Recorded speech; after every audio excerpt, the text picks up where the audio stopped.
Presidenta, muchas gracias por recibirnos aquí en Palacio Municipal. Te agradecemos que nos hayas dado este espacio para MTP Noticias. Te comentábamos el esquema que traemos hoy, hacerlo un esquema más ágil.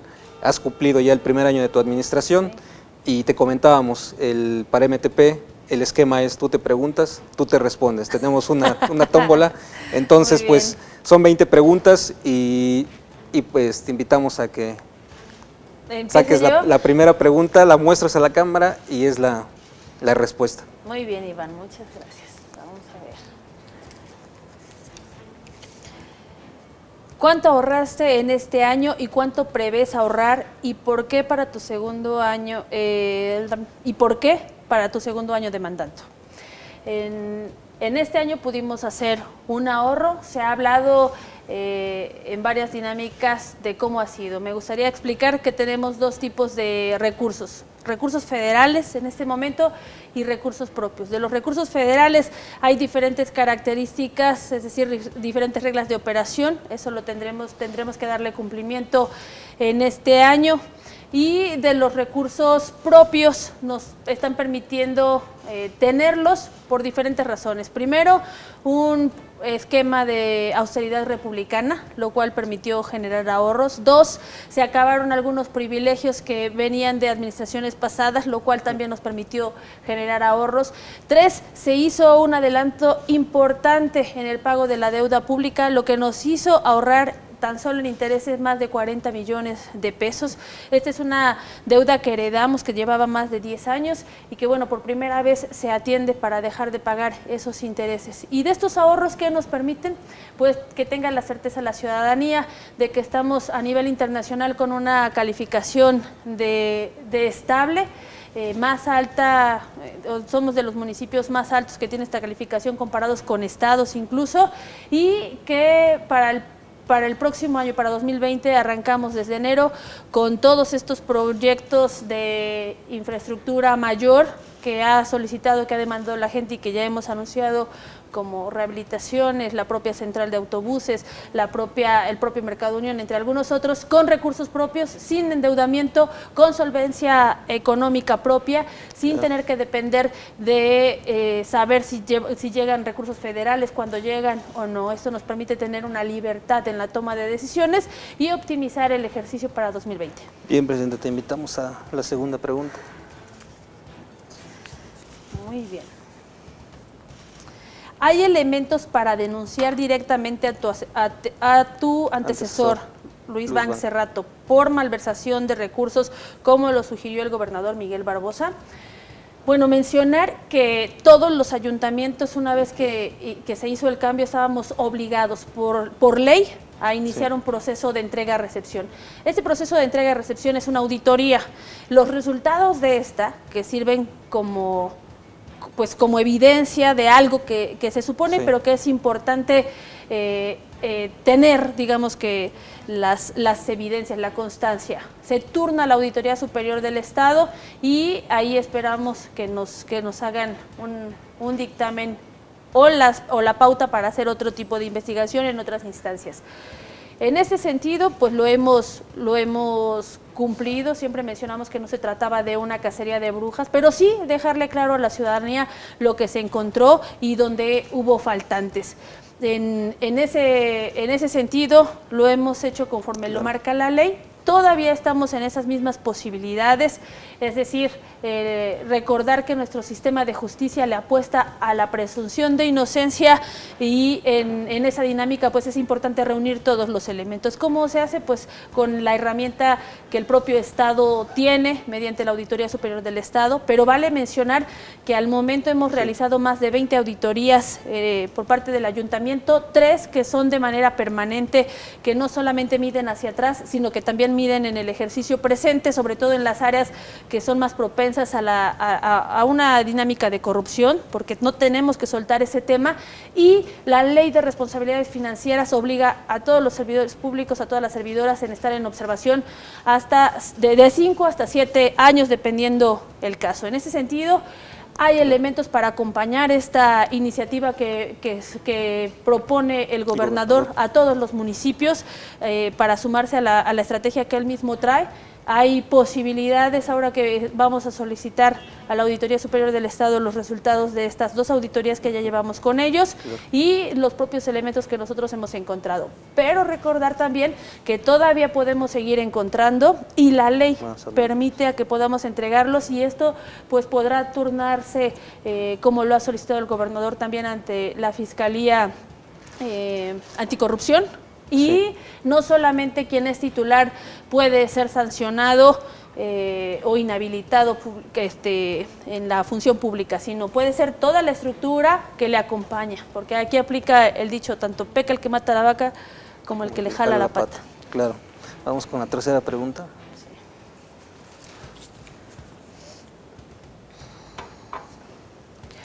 3 acciones en materia de seguridad para el segundo año. Sí. 2020. Bueno, esta se combina con un proceso de licitación que ya está en función en este momento para la incorporación de nuevas tecnologías y más en las que ya se tiene, que son los sistemas de alertamiento y las cámaras de vigilancia, más los programas los dispositivos de alertamiento en el transporte público. Unos de estos ya están en proceso de licitación, que lo tendremos desde este año, y el grueso, el resto que viene por parte del programa de Vecinos Construyendo la Paz, es decir, que demanda la organización de comités vecinales, colonias, barrios, juntas auxiliares, unidades habitacionales, nos va a permitir la implementación de otros más. ¿Qué vamos a tener también el próximo año? La incorporación de software, de plataformas que nos permitan fortalecernos en reconocimientos faciales, en reconocimientos de placas, que nos permita fortalecer la investigación en materia de seguridad, todo enfocado a las 2 facultades que tiene la Policía Municipal: prevenir el delito y atender como primeros respondientes ya en flagrancia. En ese sentido, sabemos que en una cultura de prevención la mejor inversión va a ser en evitar que ocurra el daño, y en materia de seguridad estaremos destinando un presupuesto casi del doble en materia de bienestar social en diferentes programas, porque parte del fortalecimiento de seguridad tiene que ver con generar oportunidades a la población que hoy se está yendo por la opción de delinquir, porque estos también son ciudadanos que por algunas razones decidieron irse por ese camino. Entonces, generar las oportunidades, las condiciones son parte de la inversión en materia de seguridad, sumado a la capacitación que vamos a continuar. Ahorita estamos con 2 certificaciones. El próximo año las policías que se incorporen con nosotros por esta dinámica de la convocatoria abierta entrarán en el mismo modelo de fortalecimiento. Materia jurídica, materia legal, derechos humanos y perspectiva de género. Bien, Presidenta, vamos a la cuarta pregunta, cuarta respuesta.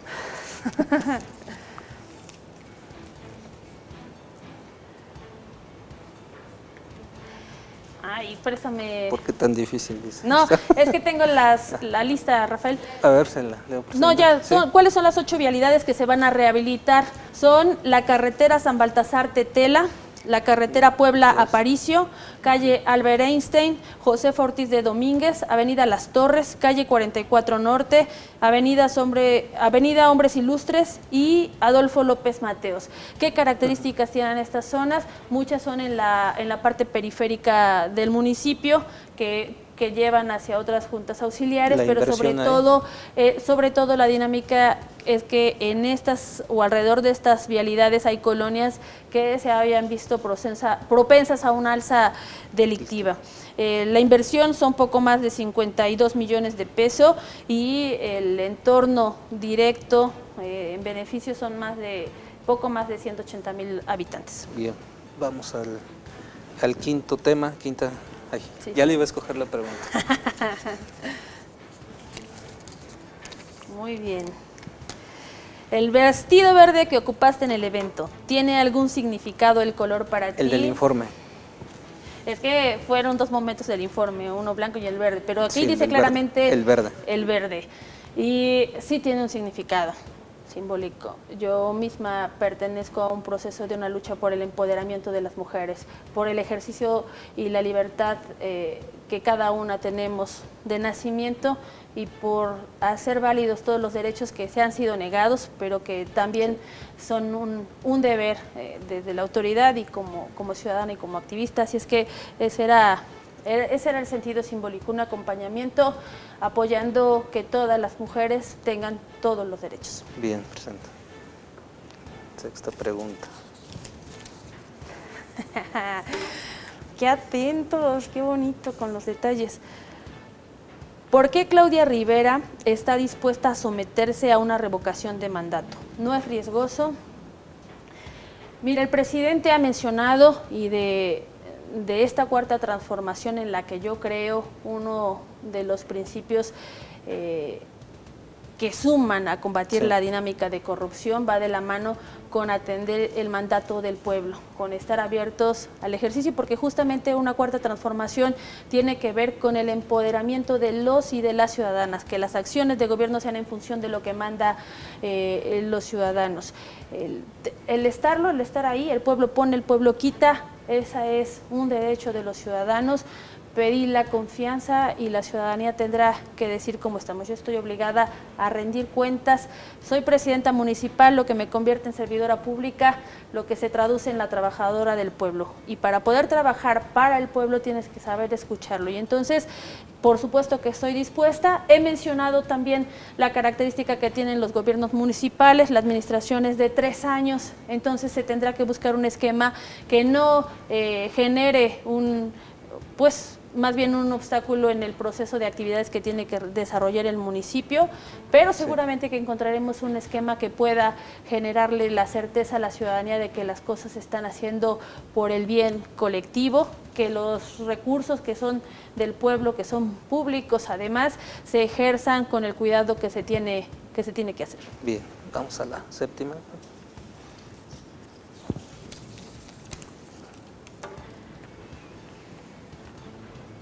Si pudieras cambiar algo en el primer año, ¿qué sería? O sea, algo de lo que ya pasó. Sí, del primer año de administración. De lo que ya sucedió, que ha sido parte del reconocimiento que he tenido, porque vale la pena ser también autocríticos en ese sentido, no ser omisos de las expectativas tan altas, de este sentimiento de la gente de que las cosas vayan sucediendo más rápido, y también de que se pueden tener errores técnicos, pero algo no me perdonaría, que sería un error ético. En ese sentido, ¿qué de las cosas cambiaría? Haber cerrado antes muchas de las puertas que fueron propensas a la corrupción. Por ejemplo, en normatividad y en la parte de servicios de desarrollo urbano, nos fuimos enterando conforme iba iniciando el proceso de la administración, que había ex servidores públicos que se seguían presentando en diferentes sectores de la población, como si todavía fueran parte de, y hacían compras, hacían ofertas de servicios, porque se conocen el caminito, porque ha eso permitido que se generen consultorías que terminan teniendo alguna vinculación, y por eso, si de algo pudiera yo regresar y hacerlo con o desde el primer momento, sería cerrar esa parte. Y cerrar esas partes también en muchas otras dinámicas que impidieran que los cárteles inmobiliarios, que existen también quienes han sido responsables, pero quienes se convirtieron en cárteles y que terminaron dañando el medio ambiente. Digamos que esas cosas que permiten hoy dentro de la ley hacer una deforestación, poderlo haber cerrado antes, identificado antes y cerrado antes. Hoy hemos implementado, hoy tenemos que redoblar esfuerzos. Ahí tenemos para el próximo año también la certificación ISO 37001 para vigilar en desarrollo urbano el cumplimiento y combatir esa corrupción.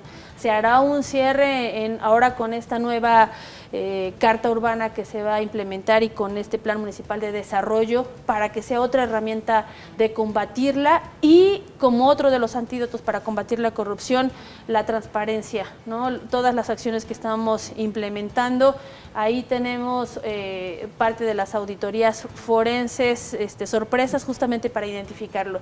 Invitar siempre a la gente, porque recuerden que el problema de corrupción es un problema de oferta y de demanda. Entonces no es suficiente con que cerremos al interior, sino al exterior. Pero quizás haberlo cerrado antes hubiera permitido hacer un combate todavía más frontal y tener muchos más ahorros de los que hoy estamos teniendo. Bien, presentamos a una pregunta más.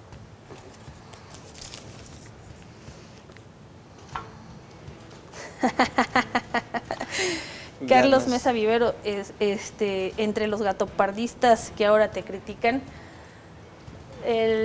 yo no quise dar ningún nombre porque son muchas las personas que se sumaron poco con relación a los que me brindaron la confianza con la máxima votación que hemos tenido en la historia del ayuntamiento del municipio de Puebla.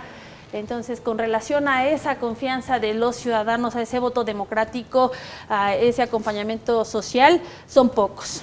Comparado a los que tienen quizás el poder de la opinión pública o de una extorsión en la dinámica política, son muchos.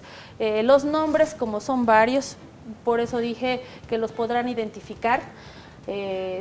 Muchas personas se acercaron para ofrecerme los saberes, los conocimientos para que me dejara yo ayudar, pero eran conocimientos del régimen pasado. Y los escuché a todos, como informé también, sin prejuicios, porque era importante abrir la mente. Comprobé, pues justamente que querían seguir lucrando del erario público, viviendo como ya habían hecho su modo de vida, y lo paré, decidí cerrar esa práctica y bueno, pues hoy son los principales detractores de esta administración, los que más contenido violento, los que más mensajes de odio vierten en sus comentarios, en sus redes sociales, pues esos son parte de este gatopardismo. Evitamos los nombres. Bueno, es mejor. Una pregunta más.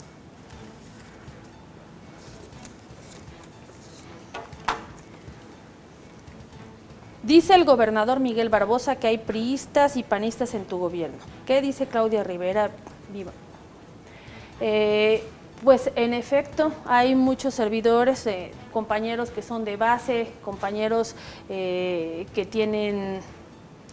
pertenecen al sindicato, que llevan muchos años, que he identificado que no necesariamente porque vengan de otras administraciones significa que militan o que son de tal o cual partido. Hay algunos que sí, probablemente hemos sido respetuosos de los derechos laborales.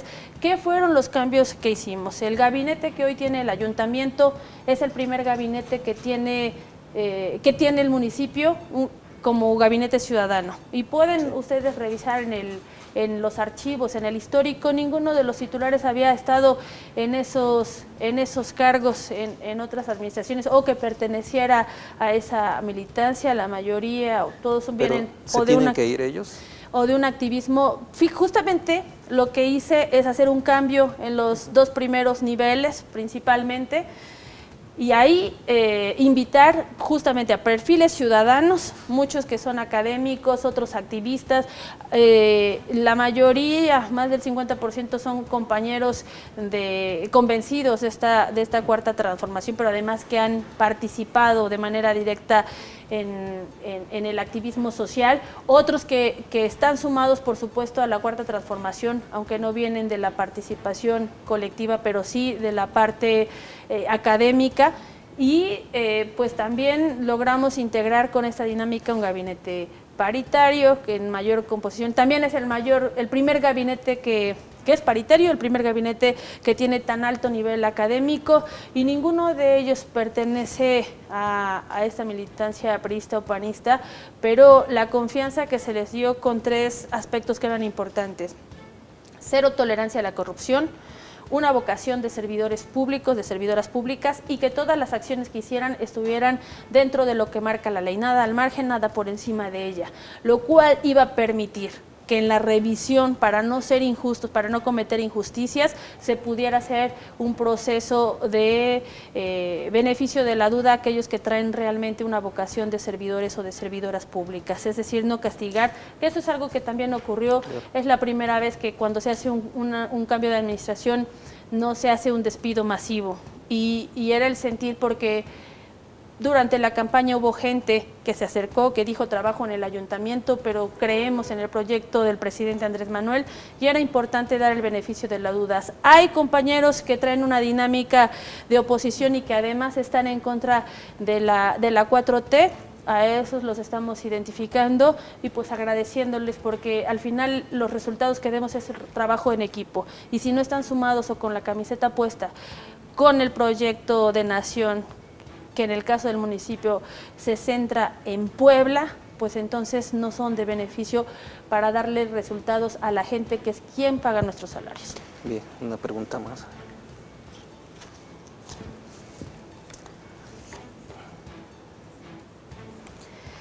En total, ¿cuántas obras se planean para el segundo año de gobierno y cuál es la más grande? Bueno, hay varias que son grandes. Sí.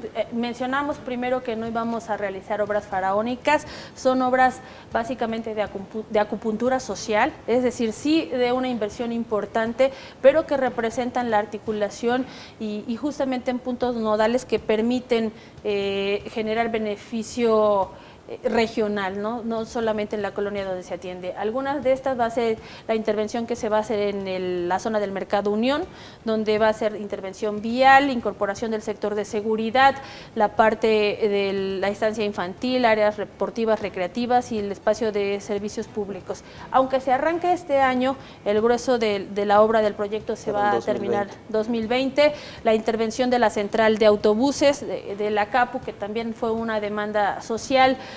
Y si observas, los dos son zonas de espacios públicos, donde convergen muchísimos poblanos, muchísimas poblanas.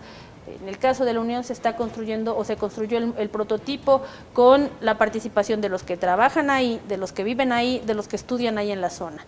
Y en el tema de la CAPU estaremos en lo mismo, que es acabar con esa dinámica del cuello de botella que se está dando y con el ordenamiento comercial, tanto al interior como al exterior, iluminación, la nueva bahía, las calles, 3 vialidades que se van a intervenir con el programa de movilidad activa, sí, que son el Boulevard Xonaca, el antiguo camino a Manzanilla y el Clavijero, el camino a Clavijero. Entonces, estas 3 conectan a juntas auxiliares con el corazón del municipio, es decir, llegan hasta el centro. Y es importante su intervención porque además son arterias, es decir, el flujo vehicular y de movilidad es muy alto, y lo que vamos a incorporar es que sean con la amplitud que requieren para la movilidad peatonal. Vamos a dar esa prioridad, la parte ciclista y la parte automovilista, con arborización en todo el trayecto, porque es urgente hacer o cambiarle la forma gris que hoy tiene el municipio, con una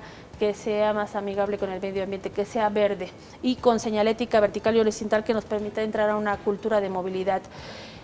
Atendiendo las periferias, se van a atender también las periferias del centro, porque no solamente es el corazón de la capital, sino alrededor hay periferia que también pertenece al centro y que son barrios. Entonces vamos a arrancar con la intervención en el barrio de Analco, con un sentido de impulso económico, pero también cultural, también de identidad, también de apropiación de lo que ha sido parte de la historia de este ayuntamiento, de este municipio, y que tiene que ver también con la recuperación de los oficios tradicionales que hay en la zona y darle en esta dinámica que la vuelve atractiva turísticamente, pero que también la vuelve atractiva económicamente, comercialmente. Entonces, son, digamos que parte de las obras que se van a estar haciendo. Se va a aumentar la dinámica del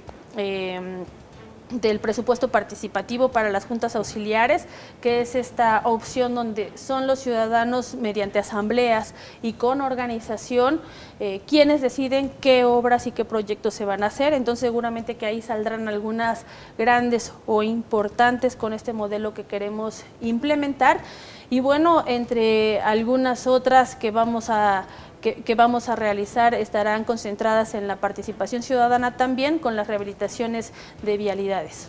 Bien, Presidenta, pues de acuerdo a nuestro cronómetro, ya rebasamos los 20 minutos, como lo acordamos al inicio de la entrevista. Yo creo que las preguntas más importantes ya las respondiste. No sé si te da curiosidad ver qué había en las otras. Si las dudas. Otras más, o quieres ver qué preguntábamos en las demás, nada más para que sepan enterado. Y que sean parte de la próxima. Pon nombres y apellidos a quienes han querido desequilibrar tu gobierno. Sí. Que va en el sentido de los gatopardistas. Ándale, es relacionado. Claudia Rivera buscará la reelección en 2020. Bueno, los derechos ganados se tienen que ejercer porque se corre el riesgo de perderlos, pero mi concentración está con el presente, con lo que tengo que ir haciendo, y al final el trabajo va hablando por uno. No me adelanto. Sí. de cuánto es el presupuesto con el que se prevé contar para 2020 y menciona 3 rubros importantes a invertir. Bueno, ya los mencionamos y los rubros irán en función de seguridad, que es la principal demanda a nivel nacional, y va de la mano con bienestar social y con los temas de infraestructura que son el día a día. ¿Quiénes son esos gatopardistas que ahora te critican porque rechazaste sus servicios? Bueno, pues por si no me responde esta. Iba 2 veces por si no, no salió una vez. ¿Cómo resume Claudia Rivera Vivanco su primer año de administración? Bueno, ¿comparado con qué? Porque siempre es importante tener un parámetro con lo que se está tomando de referencia. Bueno, comparado con la situación tan atípica y tan compleja que nos tocó vivir a todos los municipios del estado, a los 217, porque no fue una cuestión exclusiva de Puebla capital, y con función a esta dinámica en la que nos enfrentamos todos, creo que bueno, o sea, en un aspecto de satisfactorio. Y mi agradecimiento a los ciudadanos siempre por haber estado a la altura de las circunstancias. En este primer año a todos los municipios nos tocó enfrentar la dinámica de participar con 5 gobernadores diferentes en 7 meses, con 2 meses de contienda electoral. Para el caso de Puebla, tomé la decisión de que esos 2 meses separaran por completo los programas de bienestar social que tenían que ver también con obra pública, con infraestructura en zonas de atención prioritaria.